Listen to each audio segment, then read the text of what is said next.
อยู่เฮือนนี่จักคนชนะกอยลงมาน่ะ ไป โอ้ก็อยู่เฮือนเพิ่นว่า3คนกับลูกแม่นบ่ลูกผู้หนึง เออ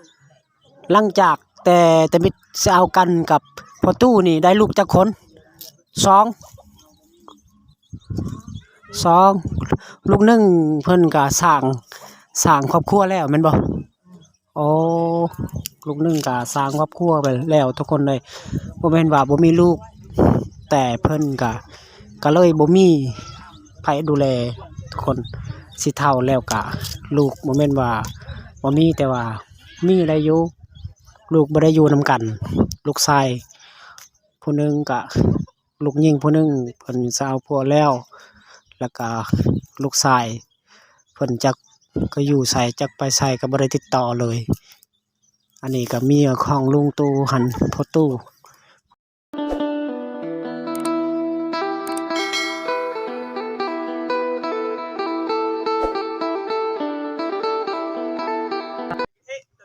ครับทักทายสบายดีเด้อพ่อแม่พี่น้องวันนี้ก็คืออันมาพบมาพ่อคือเก่าทุกคนแหละครับแต่ตัดภาพบรรยากาศในหมู่บ้านนี่ก็คือเพื่อนลุงนี่ก็คือทุกข์ยากปากหม้องทุกคนแหละครับเพื่อนอยู่ก็บ่มีทุกคนอะเนาะวันนี้ก็รับเบิ่งรับชมแล้วอย่าลืมกดไลค์สบายดีเด้อ เจ้าจ้า สบายดี โอ้มันพี่อ่อนไงเดี๋ยวเว้ย ตัว ก็คันนี้ถ่ายนอนนั่น แม่น อัด อัดคลิปแม่นบ่แม่น อันอยู่นี่มองนอนอยู่นี่มองนอนบ่ นอนบ่นั่นอันนี้โอ้น่ะก็ไปช่วยมาใส่ไผ่แล้วเฮิมอันนี้ เพิ่นก็ขอเบิ่งกันนะขอเบิ่งกันนะอันกล้องเพิ่นน่ะเขาว่าขอเบิ่ง เพิ่นแม่สิ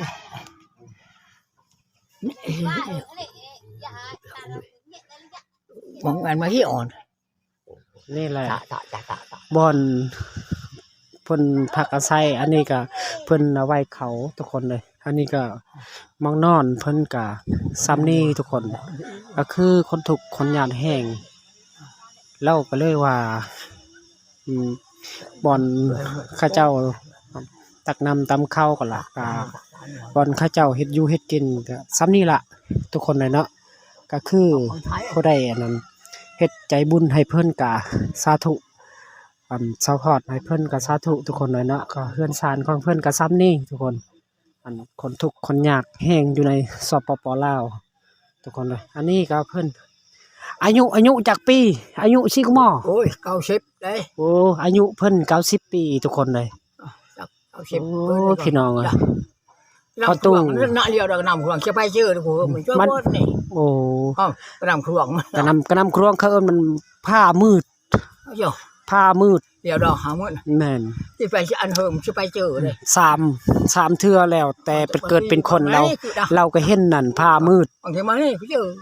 ซ้ำอายุซ้ำนี้แล้วว่าซ้ำอายุ10 12 13 ปี เว้ยก็ลบแล้วเชิญ สามเทื่อแล้วผ้ามืดเพิ่นก็ได้เห็นอยู่เนาะ ไปเจอขาด อายุของเพิ่น สิบ่ลบสิไปใช่ แต่สมัยสงคราม โย่โอเคจะไม่กันทางจะไปทางกลับ สมัยสงครามก็ไม่ทุกคน ก็ไปก็ยังว่าคุณน้ำมันนี่เขาน่ะมันนี่เปิดดอกใส่กับมื้อปี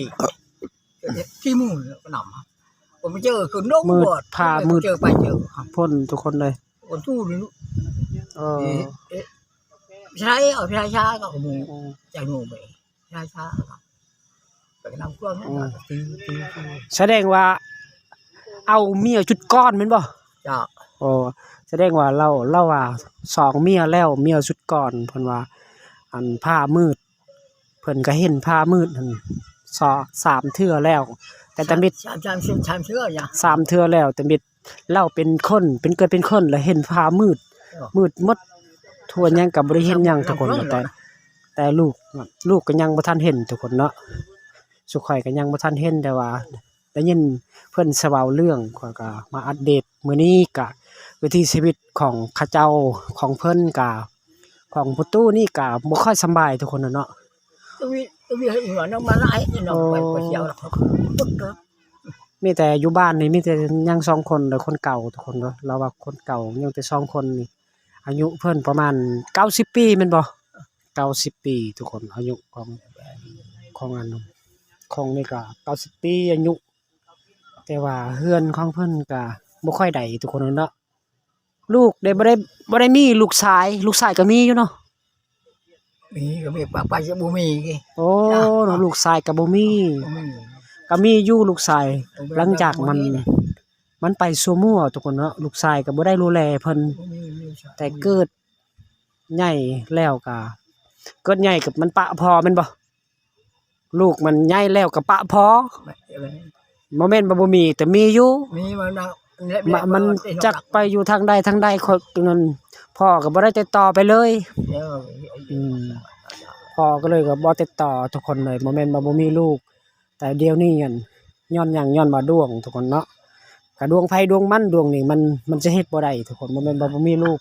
มันก็มีอยู่ลูกแต่ลูกเพิ่นก็บ่อยากดูแลบ่อยากเลี้ยงพ่อเพิ่นก็ไปนี่ไปจักสิไปทางใดก็บ่ฮู้บ่ได้ติดต่อเลยกับลูกนี่